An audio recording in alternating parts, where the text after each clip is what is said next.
নমস্কার। আজ যে দুটো মুভি নিয়ে আমি কথা বলতে এসেছি সেটা হচ্ছে স্ত্রী টু আর বেদা। প্রথমে একটু বক্স অফিসের দিকে নজর দেওয়া যাক। এবারে তিনটে ছবি একসাথে মুক্তি পেয়েছে, স্ত্রী টু, বেদা আর অক্ষয় কুমারের খেল খেল মে। কিন্তু বক্স অফিসে জোর টক্করের মধ্যে পড়তে পারতো স্ত্রী টু, কারণ না যেহেতু তিনটে ছবি একসাথে মুক্তি পেয়েছে। কিন্তু সব ছবিকে ছাপিয়ে গেছে স্ত্রী টু। হিন্দি ছবির পাশাপাশি তামিল আর তেলেগুতে মুক্তি পেয়েছিল বেদা, মাত্র 6.52 কোটি টাকা আয় করেছে। আর অক্ষয় কুমারের খেল খেল মে 5 কোটি টাকা আয় করেছে, যেখানে চতুর্থ দিনে ভারতীয় বাজারে 58.2 কোটি টাকা আয় করে ফেলেছে অলরেডি। সেটা হচ্ছে স্ত্রী টু। এবার গল্পটি সম্বন্ধে বলা যাক। দীনেশ বিচানের হরর কমেডি ইউনিভার্সের অংশ স্ত্রী টু। 2018 সালে স্ত্রীর হাত ধরে এই ইউনিভার্স শুরু হয়, যার পরবর্তী ছবিগুলি হলো রুহি, তেরিয়া ও মুঞ্জা। মুঞ্জা সিনেমাটি 107.48 কোটি টাকা আয় করেছিল এবং এর নবমতম সংযোজন হলো এই স্ত্রী টু।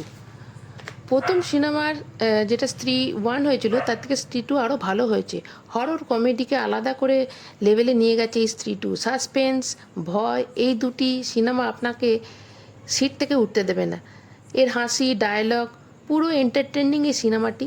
এই সিনেমার ভিলেন হলো একটা স্কন্দকাটা, যে মেয়েদের ধরে নিয়ে যায়। প্রথম পার্টে যে যেমন ছেলেদের ধরে নিয়ে যাচ্ছিল, এই পার্টে এখানে মেয়েদের ধরে নিয়ে যায় ওই স্কন্দকাটা। 2.5 ঘন্টার মোট পার্টে মুভিটা। সিনেমার ফার্স্টটা খুবই ভয়ানক, যখন একটি মেয়েকে ধরে নিয়ে যায়। সিনেমার মেন চরিত্র এখানে ভিকি রুদ্রজানা যখন এক স্কন্দকাটার কবলে পড়বে, তখন যেমন ভয়ানক তেমন কমেডিও আছে। সেকেন্ড হাফ এক আলাদা লেভেলের, বিশেষ করে সারপ্রাইজ এলিমেন্ট মানে টুইস্ট, যেমন এখানে তামান্না ভাটি এবং অক্ষয় কুমারের একটি স্পেশাল রোল আছে। ক্লাইম্যাক্সটাও টুইস্টে ভরা, যখন আমরা জানতে পারি যে এখানে স্ত্রী 3 পার্টটাও আসতে চলেছে এবং এখানে অক্ষয় কুমার একটা গুরুত্বপূর্ণ পার্টে অংশগ্রহণ করতে পারে। আর এখানে আছে বরুণ ধাওয়ানকেও আমরা দেখা যাবে।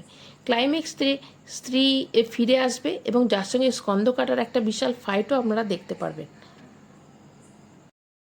মনোরঞ্জনের দিক থেকে 1 নম্বর সিনেমা। এখানে কমেডি, ভয়, সাসপেন্স সবই আপনারা পাবেন এবং পঙ্কজ ত্রিপাঠীকে পাবেন। অবশ্যই সিনেমাটা হলে গিয়ে আপনারা দেখুন, তবেই বেশি মজা লাগবে। मतलब सरकटा इन्फ्लुएंसर है, अपना फॉलोअर्स बढ़ाना चाहता है। ফেদা, জন আব্রাহাম অভিনীত। এটা জাতি ব্যবস্থার উপর তৈরি সিনেমা। জাতি ব্যবস্থার উপর আরও অনেক সিনেমা তৈরি হয়েছে, তবে বেদা সিনেমাটা একটু আলাদা। 2003 ও 2006 সালে দুটো ঘটনার উপর ভিত্তি করে সিনেমাটি তৈরি হয়েছে। নিচু জাতির উপর উঁচু জাতির লোক কীরম করে অত্যাচার করে, প্রভুত্ব করে, সেই নিয়ে সিনেমাটি। ড্রামা, ইমোশন এবং জনের ভরপুর অ্যাকশনে আপনারা দেখতে পাবেন এই সিনেমাটায়। ফার্স্ট হাফ মোটামুটি ভালো। বেদা নামের যে মেয়েটি, সে একটি নিচু জাতির মেয়ে, যার পরিবার এবং জীবন নিয়ে এই সিনেমাটি। জন, যার নাম সিনেমাতে অভিমন্যু হয়েছে, তার কোর্ট মার্শাল হয়। সেটা কেন হয় সেটা আপনারা সিনেমাতে দেখতে পাবেন এবং সে রাজস্থানে আসে। এই সিনেমাটিতে কমেডি একদমই নেই। ফার্স্ট হাফটার থেকে সেকেন্ড হাফ বেশি অ্যাকশনে ভরপুর আছে। এখানে তামান্না ভাটিয়া অভিমন্যু স্ত্রীর ভূমিকায় আপনারা দেখতে পাবেন। কোর্ট মার্শালের পর অভিমন্যু যখন রাজস্থানে আসে, তখন সে দেখতে পায় এখানকার অত্যাচারের ঘটনা,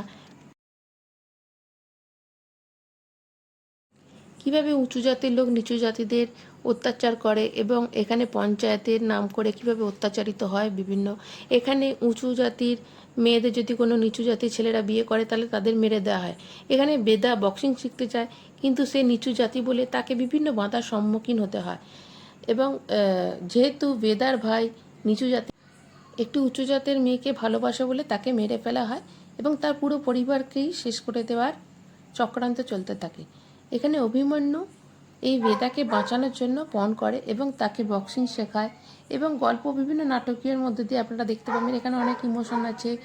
আপনারা সিনেমাটাতে অনেক চোখের জলও পড়তে পারে আপনাদের এবং প্রচণ্ড অ্যাকশানে ভরপুর আপনাদের সিনেমাটা। যদি আপনারা অ্যাকশন মুভি পছন্দ করেন, অবশ্যই সিনেমাটা হলে গিয়ে দেখবেন। আর জনকে যারা ভালোবাসে তারা তো অবশ্যই দেখবেন। আমার এই রিভিউ আপনাদের কেমন লাগলো অবশ্যই জানাবেন এবং লাইক, কমেন্ট, শেয়ার আপনারা করবেন আর চ্যানেলটিকে অবশ্যই সাবস্ক্রাইব করে নেবেন। ধন্যবাদ।